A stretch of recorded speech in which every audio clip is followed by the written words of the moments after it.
and take your questions. Now, opening remarks from Secretary Wu. Thank you.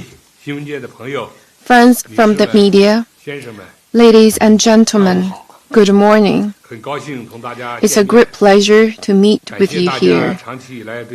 I wish to thank you for your interest in and support to Tibet over the years, and also I especially appreciate you coming here on a Saturday. The Party Central Committee has all along cared about the people in Tibet and attached great importance to the work in Tibet. Over the past 70 years, there has been peaceful liberation, democratic reform, and a socialist system. We've been following the policies of the central government, and the Party Central Committee has convened 7 symposiums on work related to Tibet, during which a raft of policies were made to speed up development in Tibet. The central government has invested 1.63 trillion yuan to help Qi Zhala develop, including more than 590 billion yuan for investment in major projects such as the highways and high-speed railway, airport, and hydropower station. All of these have given a strong boost to Tibet's development. Since the 18th Party Congress, General Secretary Xi Jinping has personally made decisions and plans for Tibet's development. He has chaired 2 symposiums on Tibet's development and laid out the central government's policies. He has supported Tibet in solving many problems that have been long on the agenda and accomplished a lot of great endeavors. There has been all-round and historic progress in Tibet. The past 70 years has seen solid progress in socialist, democratic, political development. Tibet has broken free from the fetters of invading imperialism for good, abolished the feudal theocratic serfdom, and liberated millions of serfs, and has achieved a historic transition in social system. In the new era, we have actively developed socialist democratic politics governed in accordance with law in Tibet in an all-round way, and consolidated and developed the Patriotic United Front with 75% of the deputies to the National People's Congress and more than 90% of the members of the CPPCC from Tibet being Tibetans or members of ethnic minorities. In the past 5 years, 44 local laws and regulations have been formulated. People of all ethnic groups enjoy extensive democratic rights and interests and participate in the management of state and social affairs in accordance with the law. They love General Secretary Xi Jinping and support the CPC Central Committee from the bottom of their heart. The past 70 years have seen the overall social situation stable and improving. We have adhered to the central government's principles and policies against the 14th Dalai Group, carried out in-depth anti-separatism work, and continue to expose and condemn the reactionary nature of the 14th Dalai clique, and effectively safeguarded national security and social stability. In the new era, we have firmly upheld the concept of overall national security, heightened our vigilance against crisis, firmed up to the bottom line thinking with a focus on safeguarding the reunification of the motherland and strengthening ethnic unity. Following the principle of taking preventive measures, we have strictly cracked down on various separatist, infiltrating, and destructive activities, and improved our ability and level of social governance. People of all ethnic groups have shifted from the receiving end to the giving end of social stability. The overall social situation has been stable for a long time, and over 99% of people are happy with the security situation in Tibet. The past 70 years have seen innovation and progress in ethnic and religious work. We have fully implemented the party's ethnic and religious policies, strengthened education to promote ethnic unity and progress, managed religious affairs in accordance with the law, consolidated the socialist ethnic relations featuring equality, unity, mutual assistance, and harmony, and safeguarded the religious freedom and normal religious activities of the general public in accordance with the law.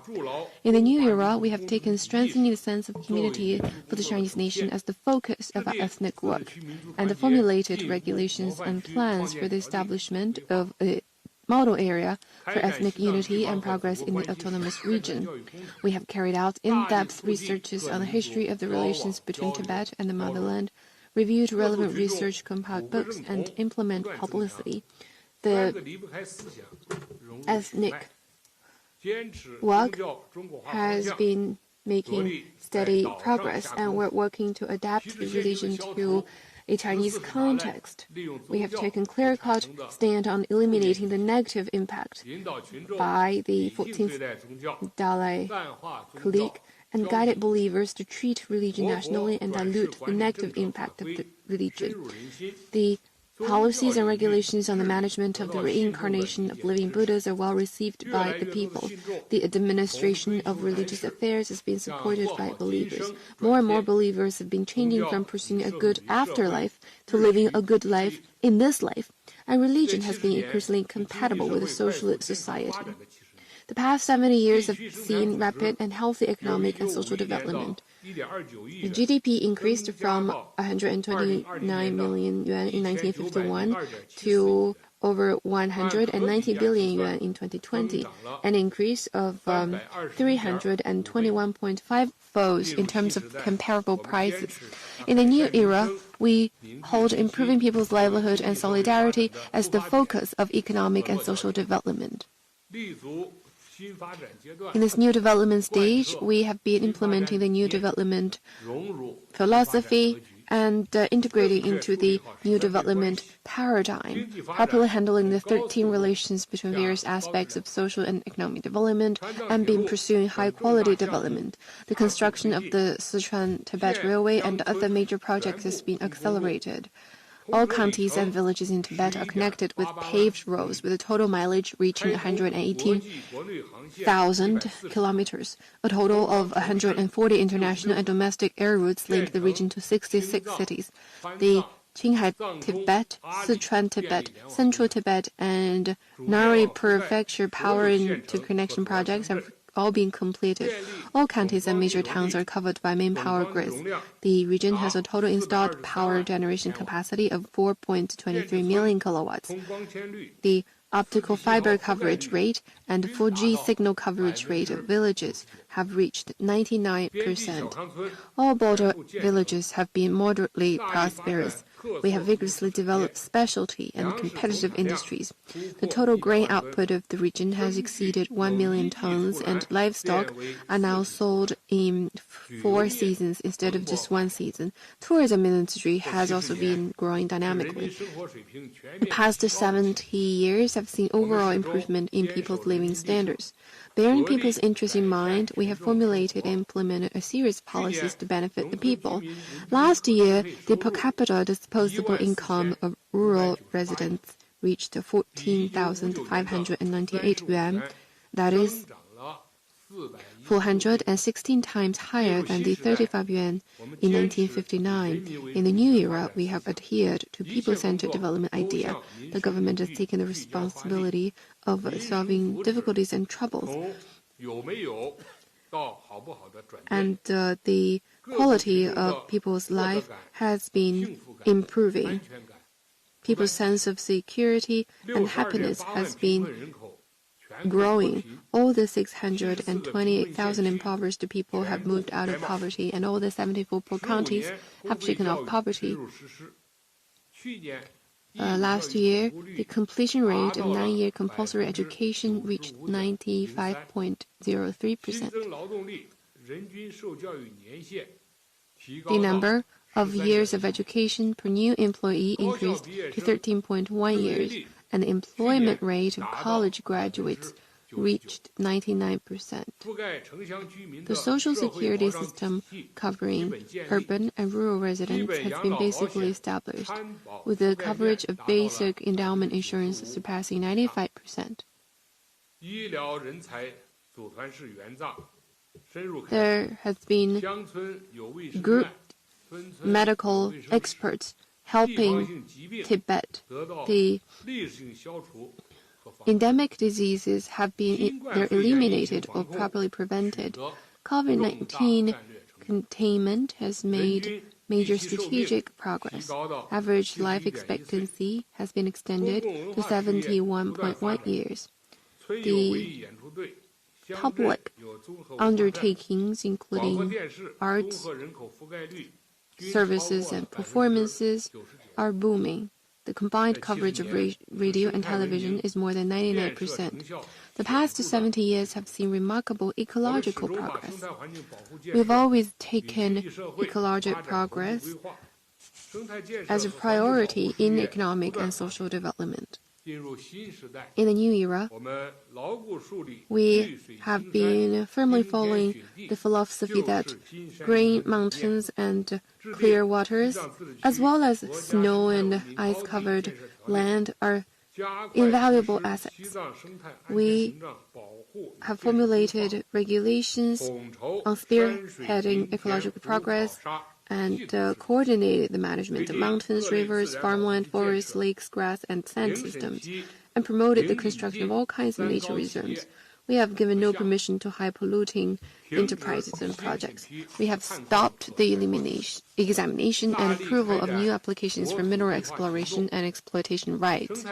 We have carried out land greening activities, transitioning from protection-oriented to greening-oriented period. The trees have been planted in the 1,000 treeless villages and in the fields of over 105,000 treeless households with feasible conditions, increasing the forest coverage rate to 12.31%. The water quality of key rivers and lakes has reached the Class 3 or above standards, and the number of days with excellent air quality in cities above prefecture level has reached 99.4%. Tibet has become one of the regions with the best ecological environment in the world. The past 70 years have seen the continuous strengthening of the party. We have continued to advance the great project of party building. The number of community-level party organizations in Tibet has increased from 57 in 1952 to over 21,000, and the number of party members has grown from 877 to over 41,000, of whom 81.36% are from minority ethnic groups. The number of cadres has grown from over 1,700 to 24,000, with their age, structure, education, and fields of expertise optimized. In the new era, we have followed the general requirements and organizational principles regarding party building. We've been implementing the Xi Jinping thought on socialism with Chinese characteristics for a new era, and the philosophy and ideas have been well accepted by the people at the community level. We've been strengthening the development of the cadre system at all levels, and we've been carrying forward the spirit of old Tibet to highways and Kong Fan Sen. Party organizations at all levels, as well as party members and cadres, are a strong political force for leading people of all ethnic groups to overcome difficulties and challenges. Now, all the cadres at the village committee level are party members. The cadres have become a pioneering force in promoting solidarity, alleviating poverty, and combating separatism. The party's leadership in Tibet has been further consolidated. We have also been promoting party integrity to build a clean government. 70 years have passed. Achievements since the peaceful liberation of Tibet have demonstrated the greatness of the leadership of the party, the advantages of the socialist system with Chinese characteristics, and the system of regional ethnic autonomy, and the effectiveness of the party's strategy for governing Tibet. People of all ethnic groups in Tibet have keenly felt the care and love of the CPC Central Committee, the warmth of the motherland, and the kinship of the Chinese family. It has been proven that without the party, there would not be the People's Republic of China, let alone a new socialist Tibet. Only by unswervingly following the leadership of the party, the system of socialism with Chinese characteristics, and the system of regional ethnic autonomy, can Tibet enjoy today's prosperity and progress and a even better tomorrow.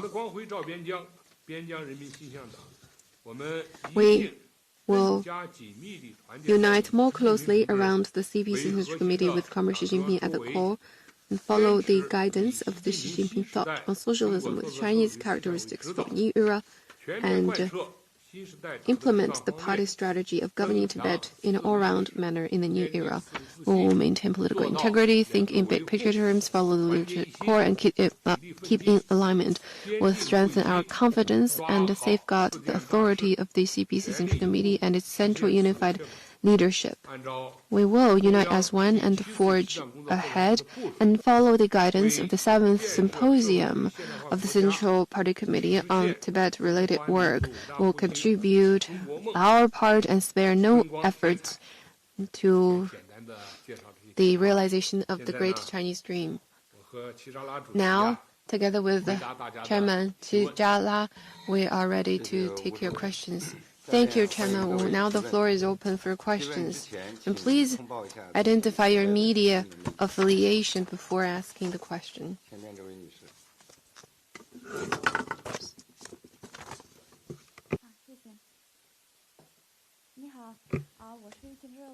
Thank you. From Russia Today.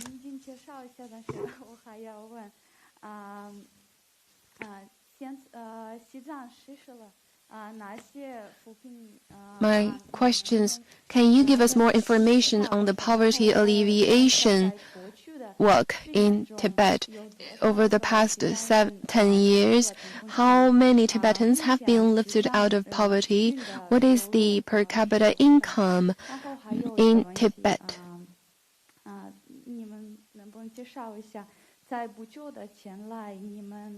In the near future, what infrastructure projects will be launched in Tibet?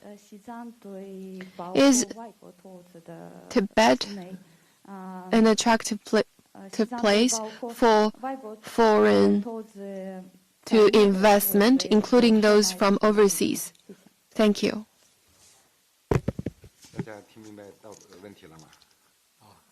I guess we have all understood well her questions.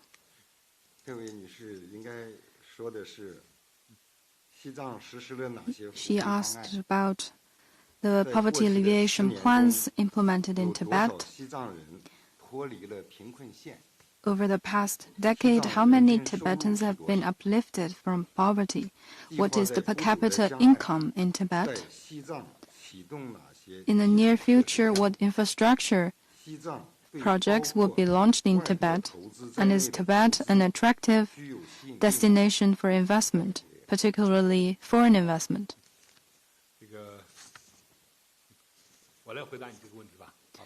Okay, thank you for your question.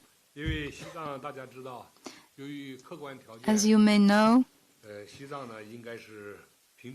due to geographical constraints, Tibet is among the deeply impoverished regions, so poverty alleviation is a priority task in Tibet. General Secretary Xi Jinping paid special attention to poverty eradication in Tibet. Tibet was identified as the only provincial level deeply impoverished region in China.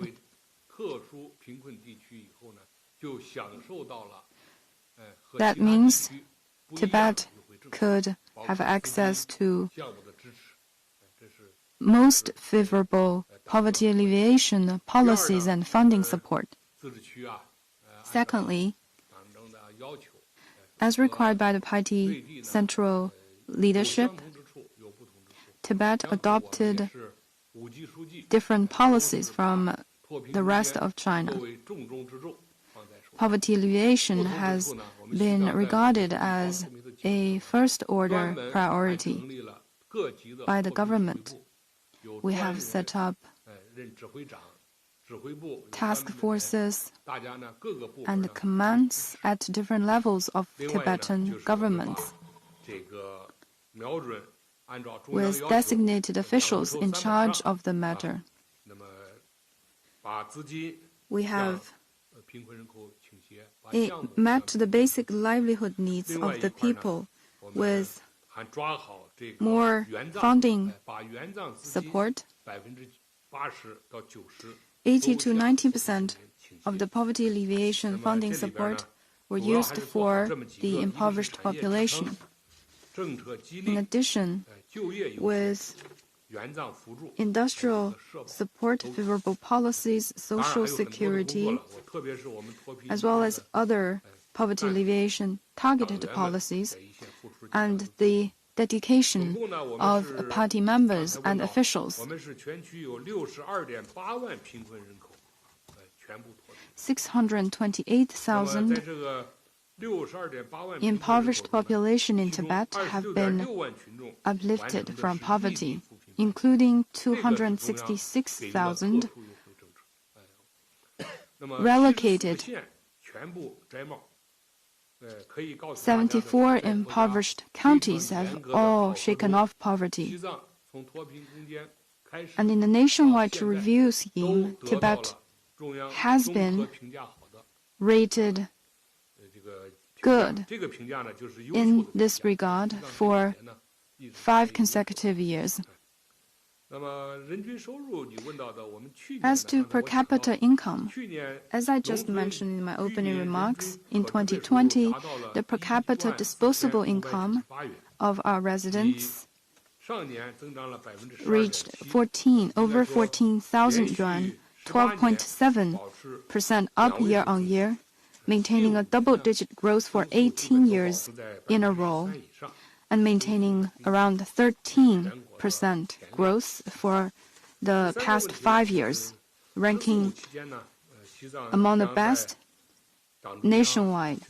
And during the 14th five-year plan period, Tibet will continue to implement the decisions of the party central leadership and work hard on the implementation of new infrastructure. The Sichuan-Tibet Railway has started construction. The water resources projects have also entered national review. And in combination with the rural vitalization strategy, we are developing specialty and competitive industries for the countryside. Efforts are underway. And fourthly, about foreign investment.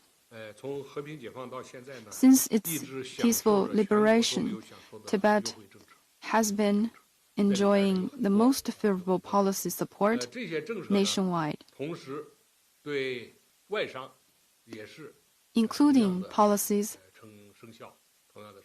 for foreign investors. Tibet welcomes the foreign investment and business operations in Tibet. That said, due to the constraints of geographics, the utilization of foreign investment will be quite limited compared with other localities in China. We will improve the conditions to welcome more foreign investment. The number of foreign investment utilization now is about $400 million.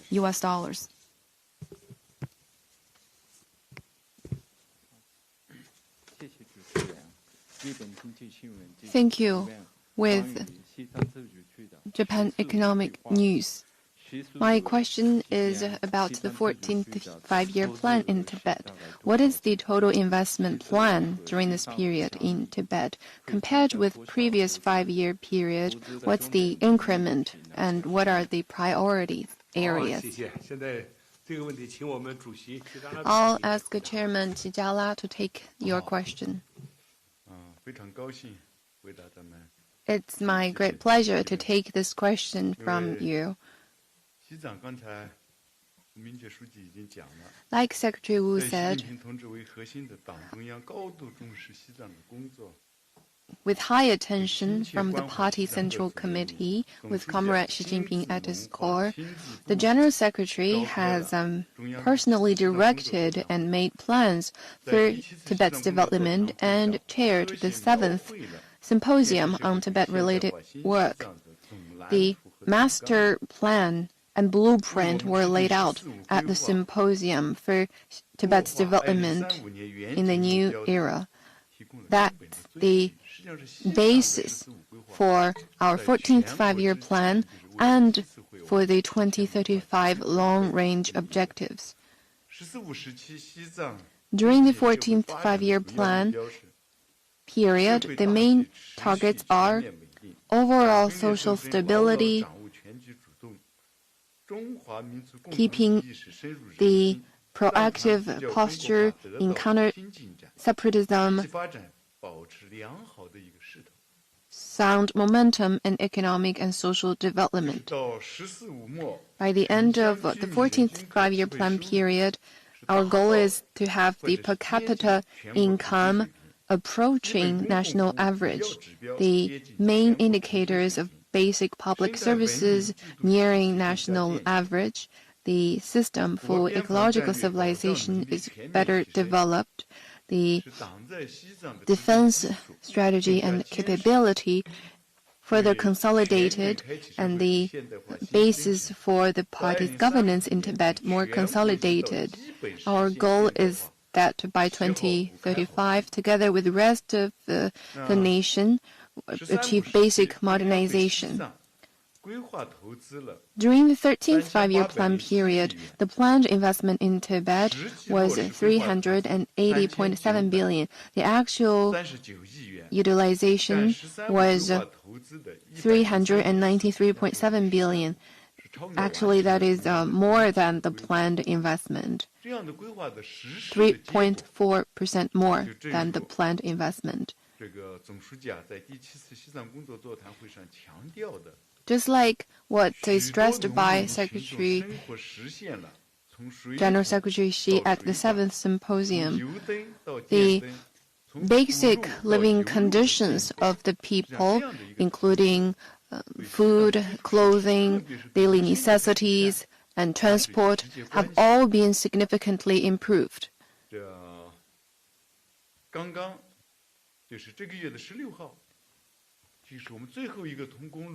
On the 16th of May, in Motuo County, which was the last county to have access to road, on May the 16th, it had a second road. And now it's much more convenient for people to travel from Yingjie to Motuo.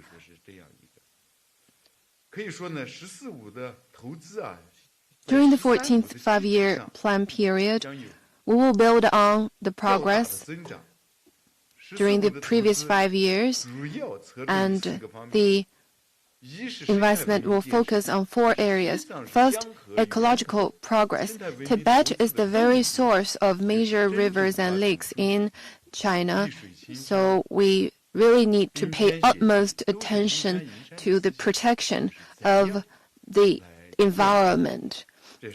Also in an effort to implement the philosophy that Green Mountains and Lucid Waters are mountains of gold and silver. Second, we will work to catch up with the rest of China in terms of livelihood. Third, governance. Tibet is sparsely populated, which means the governance is more challenging. And fourth, in the development of the border region, the goal is to have a minimum increase of 15% compared with the 13th five-year plan. We believe that with the support from all sides, Tibet will enjoy greater progress in terms of economic development, raising people's livelihood, consolidating the gains in poverty alleviation, and all other fronts. Thank you.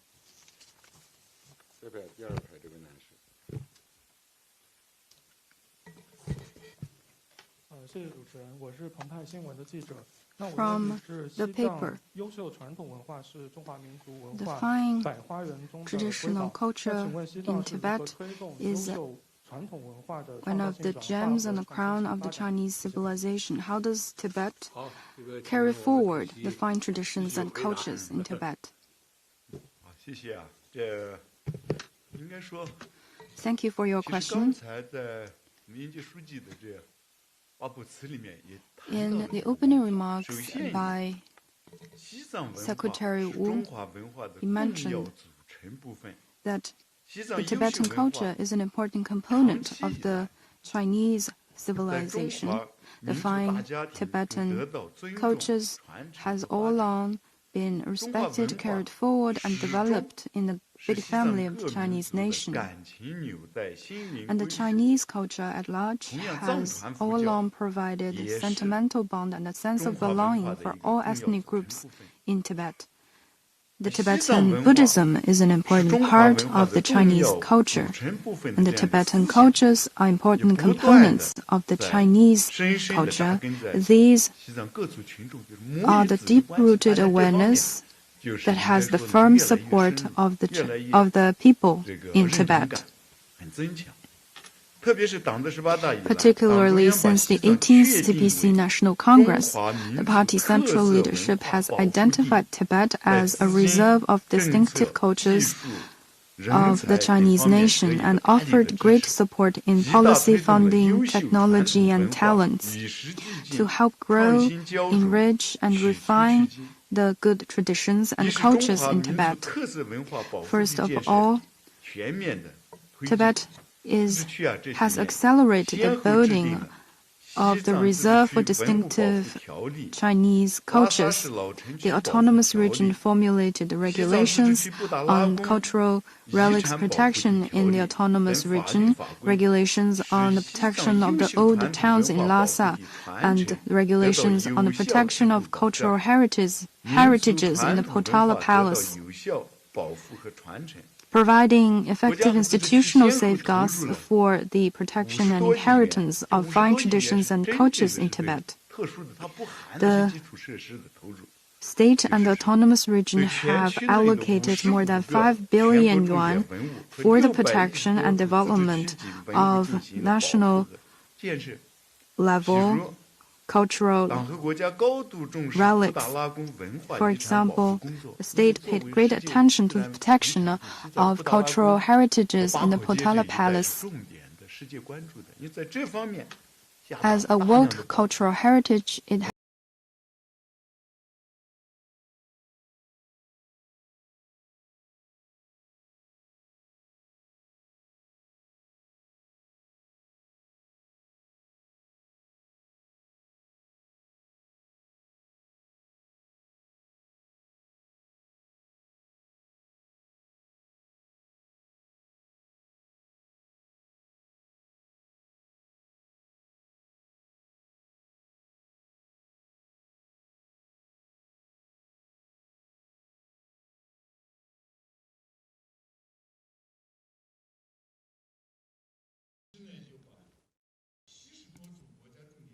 In addition, 70 national-level cultural relics and 603 autonomous regional cultural relics have been established. The Potala Palace, the Jokan Temple, Noblinka are UNESCO-designated World Cultural Heritage Sites. and intangible cultural heritages have been well protected, including the Tibetan opera, Gesar, the Tibetan medicinal bathing. These intangible cultural heritages have also been well protected and carried forward with the growing tourism, cultural industries. For example, we made 1.3 billion yuan of investment to renovate an old town in Tibet. And the people is now having a stronger awareness of cultural relics protection. There is a complete set of laws and regulations supporting the preservation and protection of Tibetan spoken and written language.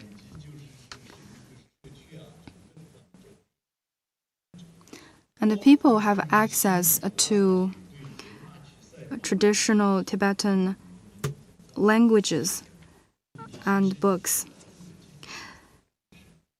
Customs and habits are fully respected. The Tibetan New Year, the Lhasa Shoten Festival, the horse racing festival in Nachu have adopted new measures which is highly popular among the people. And second,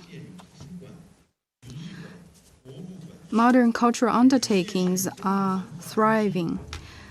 There are libraries, art exhibitions and museums in every municipalities, cultural centers in every county, cultural stations in every township, and cultural halls in every village. The people, more than 99% of our people have access to radio or TV programs. We've particularly provided outstanding cultural products to the countryside to enrich the cultural life of the people. Third, cultural industries are developing rapidly.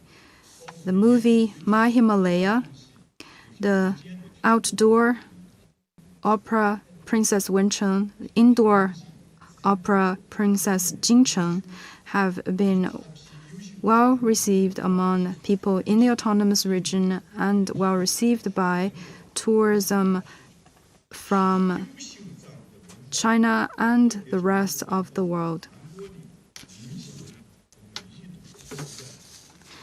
A number of outstanding art and cultural products and exhibitions have entered the international and the national markets. Thank you. With China Hong Kong Review Service. The ecological environment of Tibet is of great importance. It is also fragile. What measures have been taken to protect the environment in Tibet?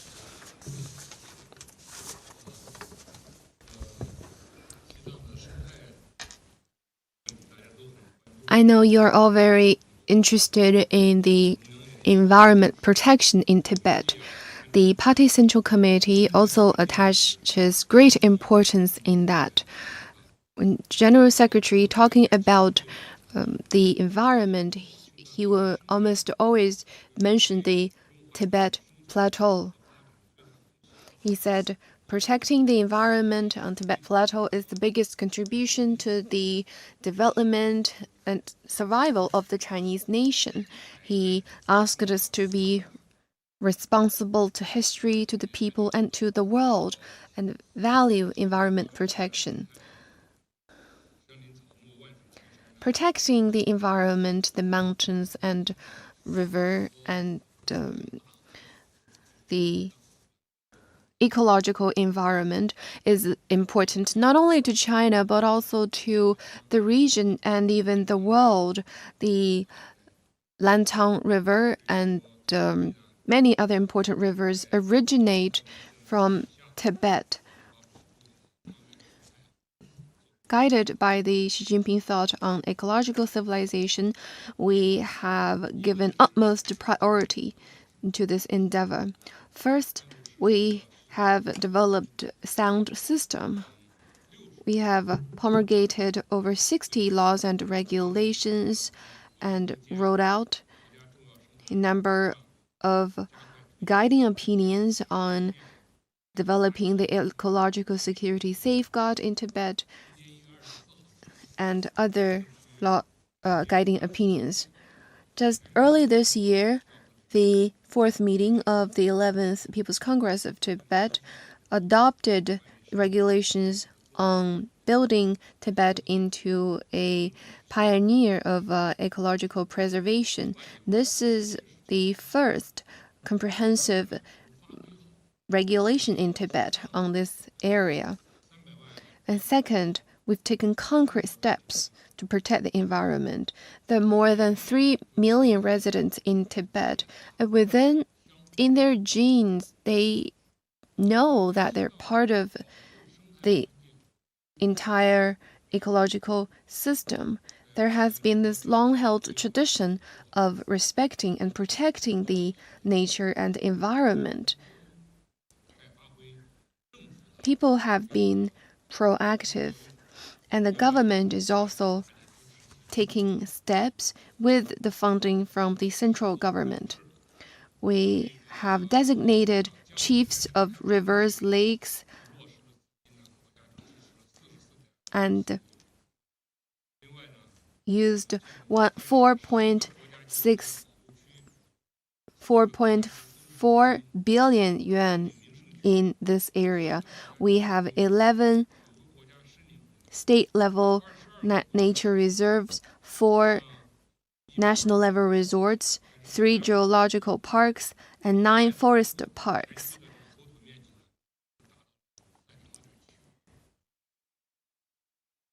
(38.75% of the area of Tibet is covered by nature reserves, and about half of the entire region were under the most strict protection measures. Also, in response to the new dynamics, we have been working hard to treat the garbage in the towns and cities to prevent garbage pollution. And each year, considerable amount of funding were invested in this area. We've started by dealing with the garbage along the river and lakes. Most of the cities lie at the upper stream of the big rivers, so it is extremely important to deal with the water discharge and garbage there. And third, we need to coordinate ecological preservation and economic development. Both are important.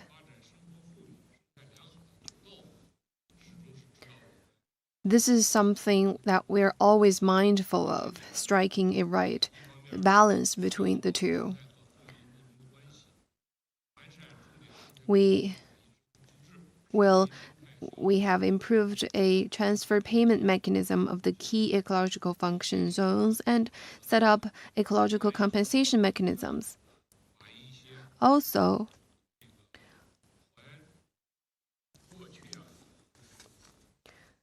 we have been returning the habitat of wild animals to nature and been relocating people to more hospitable areas so that we can return the pasture, the grassland to the wild creatures. Maybe some of you have been to Tibet.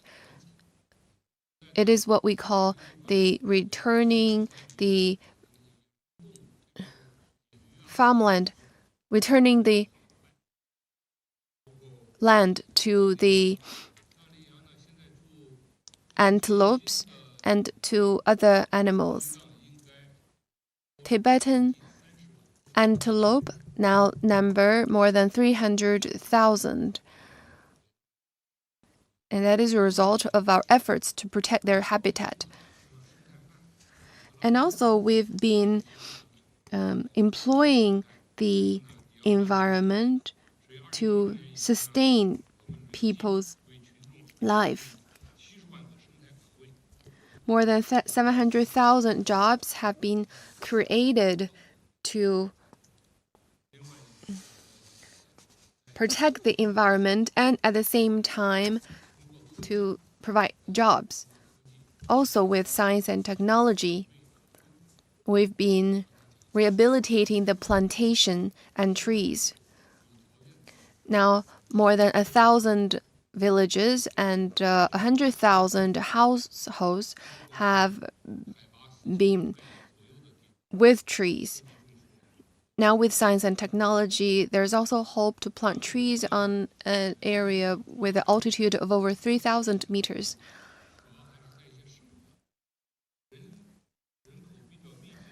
Mostly that's in the places where the congregation of people, like schools and working places, so that people can enjoy the lush trees.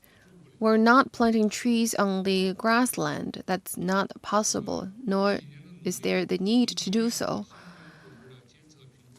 According to the survey and evaluation, the overall ecological structure is stable and ecological quality has been steadily improving. Last year, in cities, the number of days with good air quality was over 99.4%, and groundwater quality was 100% good. The soil nature is also in a good condition. The climate in Tibet is also improving. In the rain season in Lhasa this year is earlier than normal, and the cycle of plantation is also getting better. And there's also the challenge. Climate change does have some impact on Tibet, including on the challenges regarding the glaciers and lakes. We pay high attention to that and have been monitoring the dynamics with science and technology. We will deal with that in an effective and timely manner.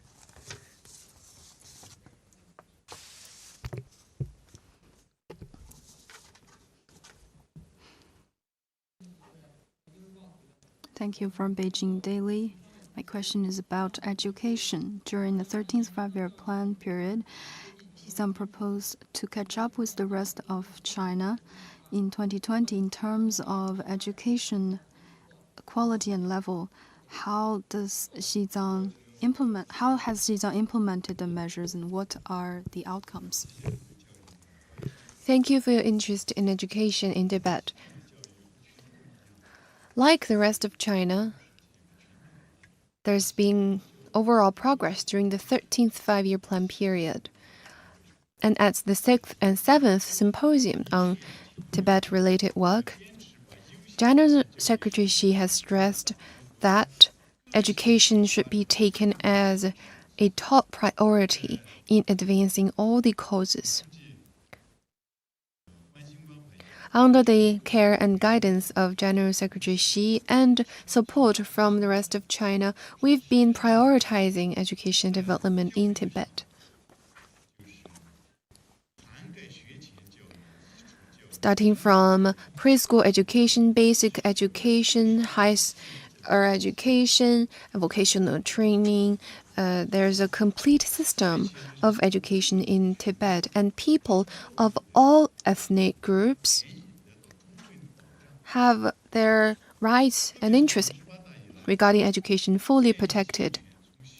Since the 18th Party Congress, there has been a complete support system.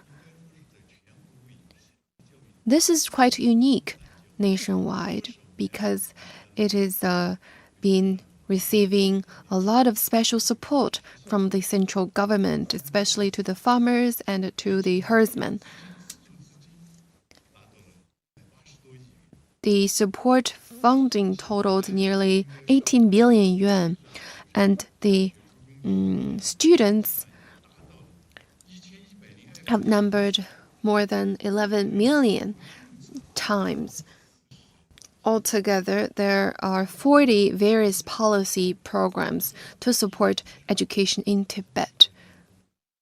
This is quite special and unique, even if you look at the world. People's sense of benefit in terms of education has been rising steadily. Wherever you go in Tibet, almost all the best buildings are schools, and the best sports venues are in schools. And the people with the best education are employed in the education sector.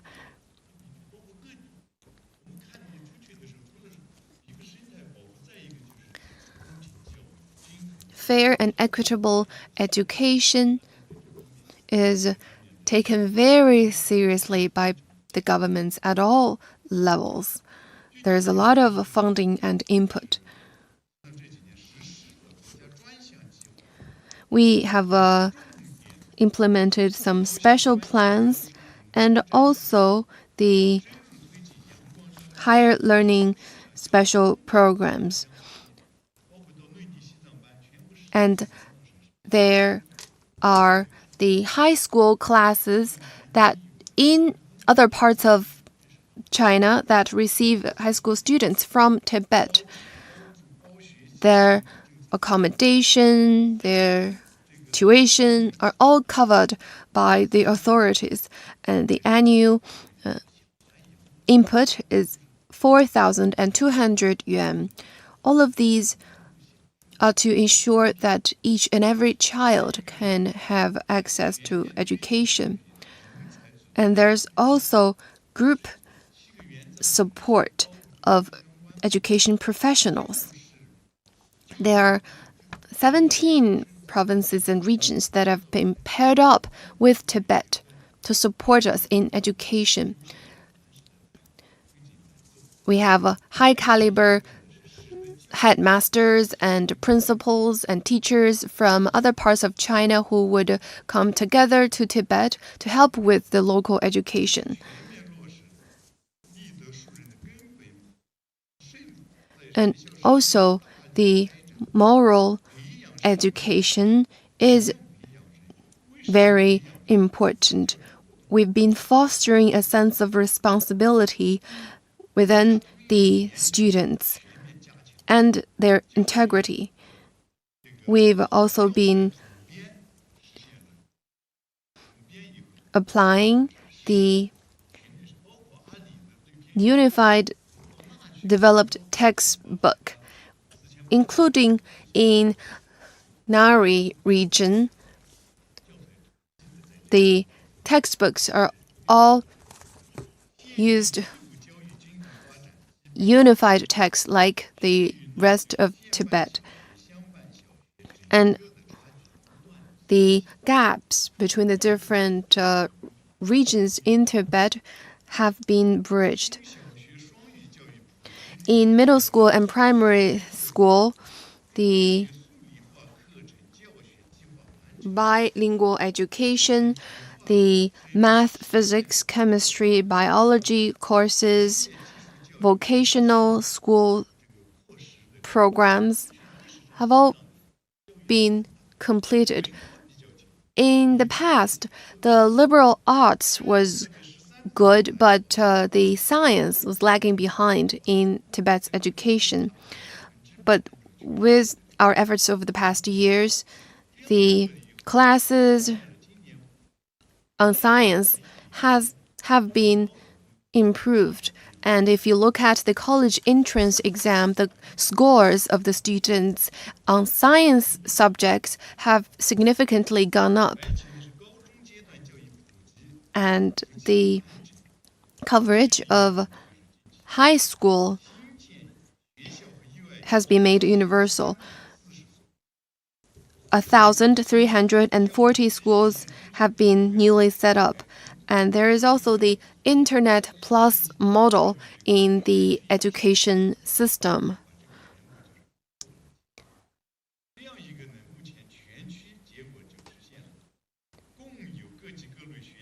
We have all together 3,195 schools of various kinds and 880,000 students. That our gross enrollment ratio of preschool education was 87%, the primary school enrollment 99.93%, compulsory education 95.03%. With the poverty alleviation programs, the dropping out of school problem has been solved. In the past, whenever there's a vacation, the students after the vacation would not come back to the school. But now, with poverty alleviation, the cadres from the education system and the chiefs, they would very much encourage the local families to send their children back to school unless they are sick or have other conditions. The teachers and the staff would travel long hours to go to their homes to talk to the parents to send their children to school or back to school. At preschool education, primary and elementary, middle school and high school and university, at different levels, there has been great progress. At the Tibetan Medicine University, there is a museum, and it has now the doctor's degree.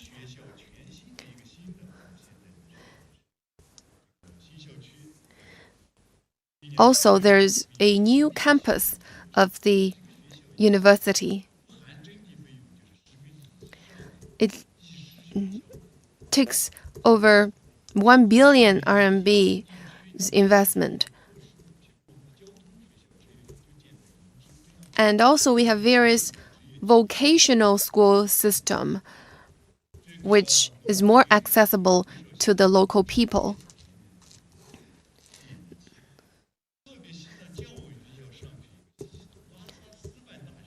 The Lhasa Normal University also has a new campus.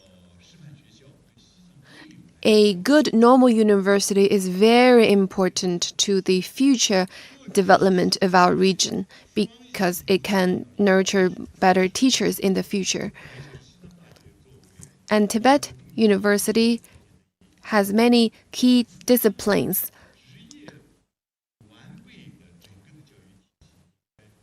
So all in all, there is a complete system of education in Tibet.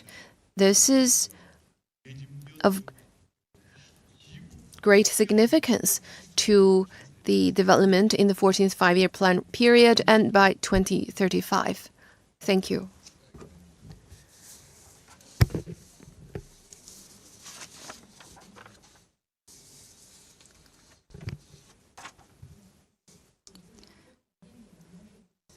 From CCTV, we follow the health situation in Tibet closely due to the ravaging COVID-19. What measures has Tibet taken over the years on the development of the health sector, and in light of complex and severe COVID-19 situation, what measures has Tibet taken in this regard? I want to thank you for your interest in the health sector of Tibet. The party and the state has have all along paid great attention to the development of the health sector in Tibet.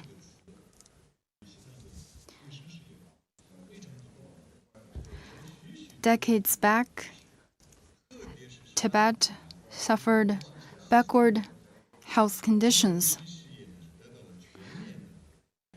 And over the years, and especially since the 18th Party National Congress, Tibet has seen notable improvement in medical care and health. Tibet has basically catched up with the rest of the country, and our people are enjoying much higher and better health services. First of all, Tibet has established a health service system. A 5-tiered network of medical service has been established covering the region, the city, the county, townships, and the villages.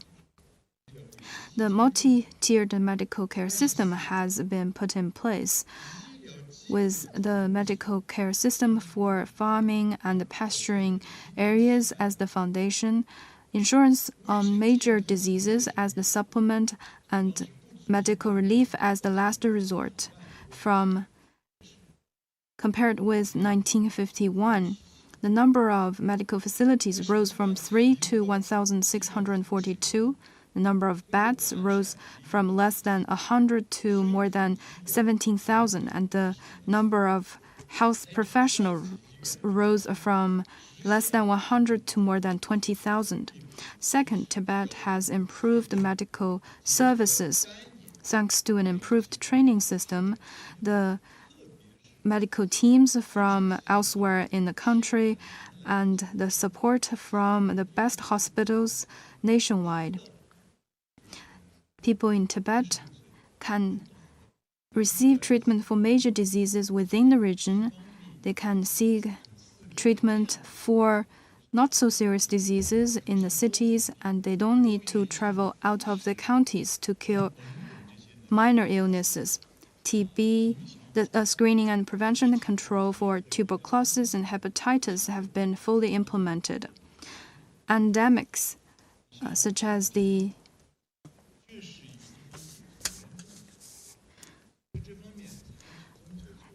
echinococcus, have been basically eradicated.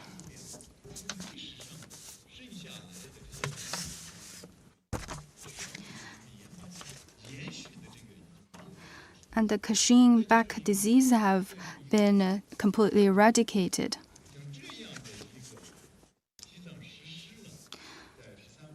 During the 13th five-year plan period, Tibet pledged to end echinococcus before 2021.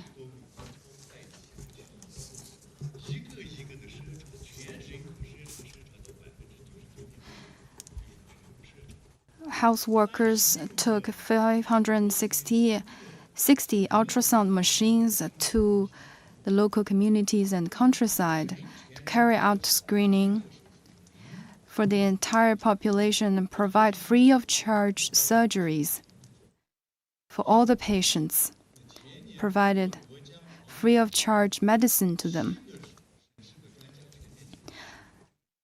Medical experts from 7 provinces in China conducted a thorough overview and concluded that the disease has been totally eradicated from Tibet.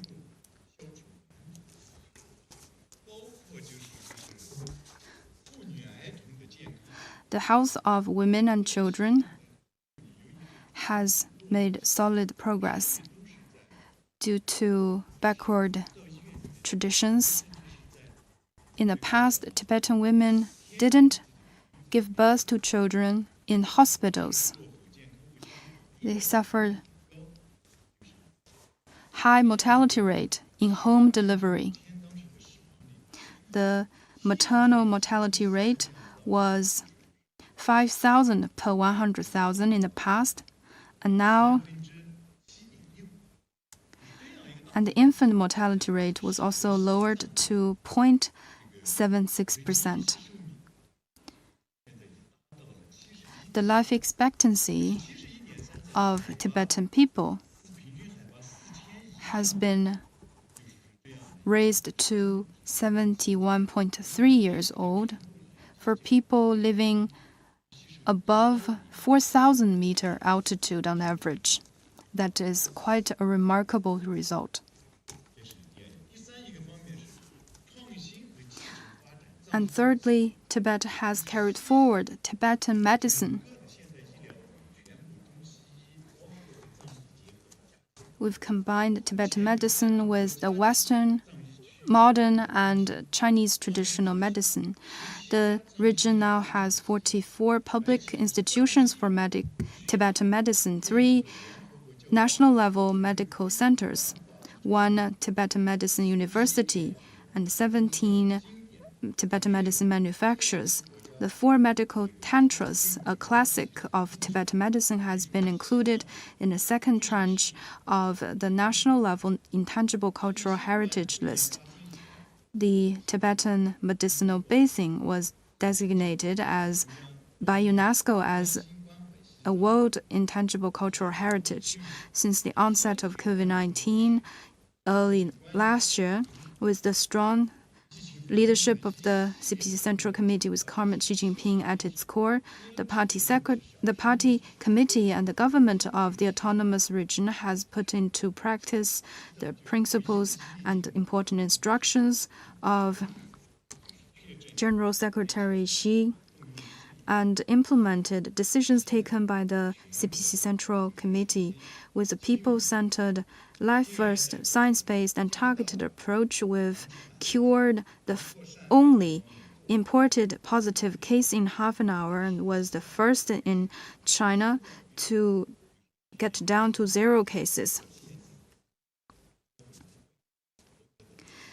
And in this critical battle, Tibetan has delivered satisfactory outcomes. And since April this year, given deteriorating situations in neighboring countries, Tibet has been faced with mounting pressure in the COVID-19 response. The party committee and the government of the autonomous region has made well thought out plans. We will be fully prepared to deal with the worst scenarios and work for the best outcomes. First, we are keeping a close eye on the epidemic situation in India and Nepal to make plans in advance. In the meantime, we are channeling our limited resources to the border areas. In the case of emergencies, we have the capacity to deal with any contingency. We are carrying forward the vaccination campaign the best we can. By mid-May, the region has injected over 906,000 people, providing more than 1.16 million doses. And with the support of the state, we estimate that by the end of June, all the population in Tibet will be vaccinated. This is part of the work we are working hard on right now.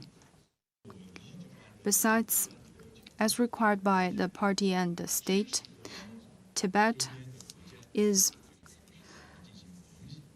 providing the best possible help to neighboring countries, including providing oxygen, masks, vaccines, and other urgently needed medical supplies. We're doing our utmost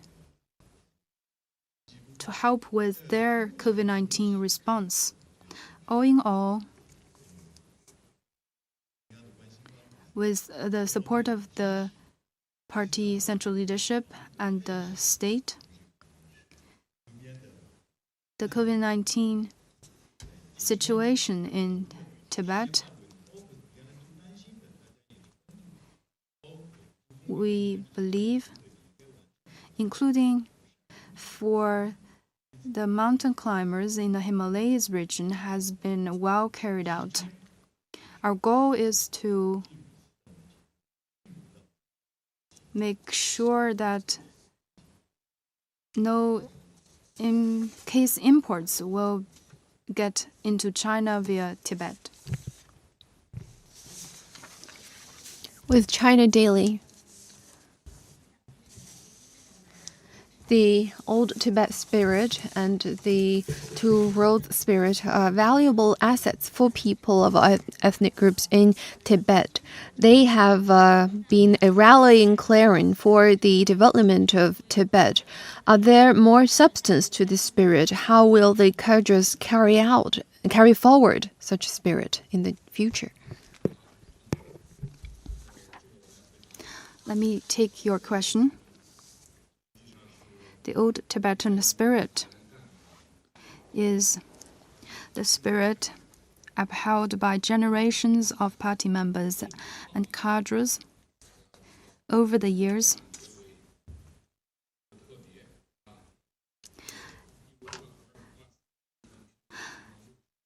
And the Two Roads spirit is characterized by tenacity, self-sacrifice, military-civilian bond, and ethnic unity. As pointed out by General Secretary Xi Jinping, party members and cadres in Tibet must carry forward these two spirits with a stronger sense of responsibility and mission in their work, and strengthen their competence and discipline. In the new era, the new substances to the two spirit must be viewed in the context of the Xi Jinping thought for socialism with Chinese characteristics for the new era. In the past, great emphasis was put on perseverance, hard work, toughness. Now that we have well-connected transportation infrastructure, better medical care, and education services.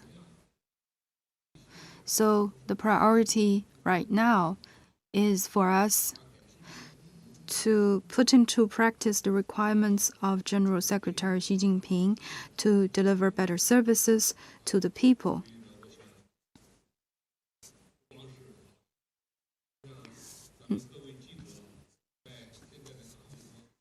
Well, I think that working ethics apply to everyone, including journalists. So we will carry forward the fine traditions, act on the party's mass line, strengthen our awareness of the history of the party, consolidated our ideals,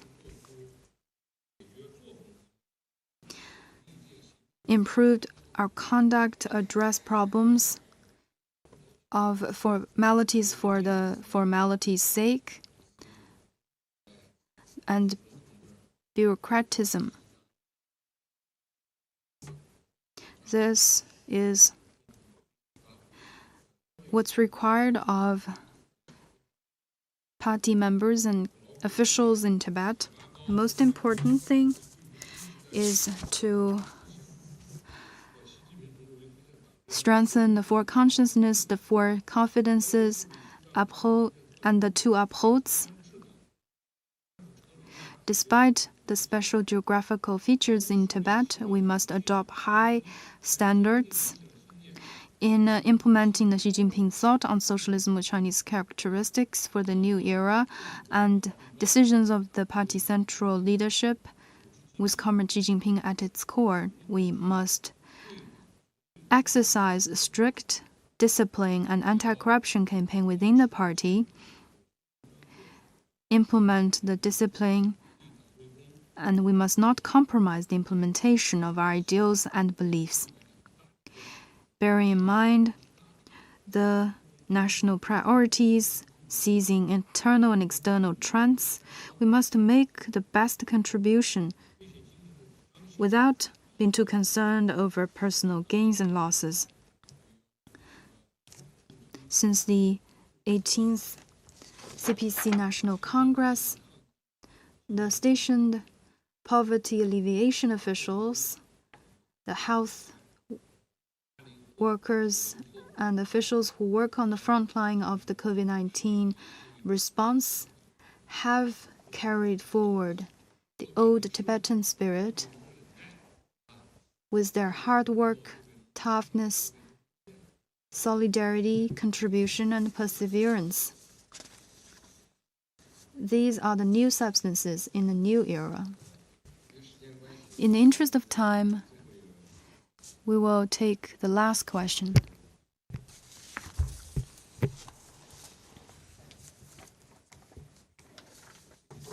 Thank you. With China News Service, the peaceful liberation has ushered in a new era in Tibet's prosperity and development. People are interested in how China govern Tibet, and what experience can you share with us on this front in terms of governance? This is a good question. In our practice of promoting prosperity and stability in Tibet, our deepest impression is that first and foremost, we must uphold the leadership of the CPC. If you look at history, people have been exploring a path, including in Tibet. Since the peaceful liberation in 1951, the prevailing consensus is that only with the party leadership can Tibet embrace a better future. And second, socialist system is crucial, and regional ethnic autonomy, rallying all the resources to accomplish great undertakings, including the ones we mentioned previously. All the progress we've made are attributable to the work we've done and also to the support from the rest of China. That is the strength of the socialism with Chinese characteristics. Third, we will follow an overall national security concept and ensure stability on our borders. And fourth, we must follow a people-centered approach in development and make efforts to meet people's aspiration for a better life and increase their sense of happiness and security. Since peaceful liberation 70 years ago, the party has never taken anything away from Tibet, but only given to Tibet to support its development. And Tibet has been privileged to enjoy many special policies. Ultimately, that is to benefit the people. And fifth, we will foster a strong sense of community of the Chinese nation. Tibet, since ancient times, has been part of China. We will follow the guidance from the Party Central Committee, and with the support from the rest of China, we will, on our part, work hard to achieve greater development. And also, when it comes to religion, we must adapt it to the Chinese context. And also, Tibetan Buddhism has been inherently a part of Chinese culture. And we've been protecting freedom of religious belief and following the law when it comes to religion. And in Tibet, we need to remove the negative impact of the 14th Dalai clique preaching in the name of religion. And we've also been guiding the people to live a good life, this life. And the 7th, the party building at the grassroots and community level is very important. The key is that we have a large number of cadres who are dedicated to the work, who work at the community level, who've been working day and night to contribute to the great cause. That is what we believe, the experience we've gained over the past years. Hope you will find it useful. Thank you. That's the end of this press conference. Goodbye.